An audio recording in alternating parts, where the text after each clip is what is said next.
আজ সিলেট মহানগর বিএনপির উদ্যোগে সিলেটের রত্ন গর্ভাসন্তান বিএনপির ভারপ্রাপ্ত চেয়ারম্যান জনাব তারেক রহমানের সহধর্মিণী সিলেটের কৃতি সন্তান ডাক্তার জুবায়দা রহমান এর জন্মবার্ষিকী উপলক্ষে বৃক্ষরোপণ কর্মসূচিতে সিলেট মহানগর বিএনপির উদ্যোগে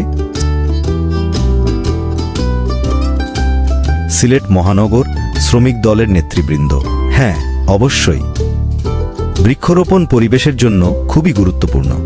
আসুন আমরা সবাই মিলে বৃক্ষরোপণ করি এবং সবুজ পৃথিবী গড়ি।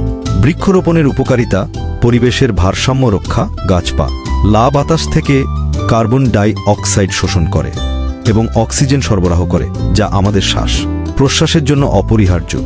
মাটি ক্ষয় রোধ, গাছের শিকড় মাটি ধরে রাখে, যা ভূমিধস এবং মাটির ক্ষয় রোধ করতে সহায়ক।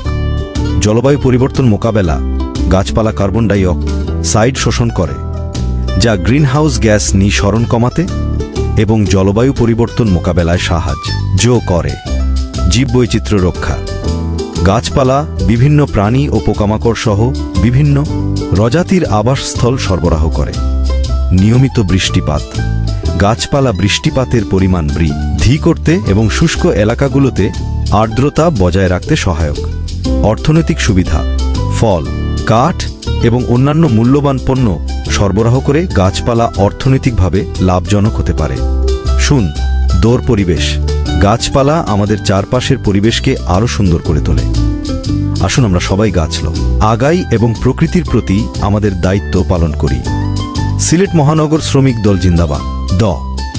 ধন্যবাদ এতক্ষণ এসএনবি হদের নিউজ শোনার জন্য। শেয়ার দিবেন অবশ্যই, কমেন্ট করে মতামত জানাবেন।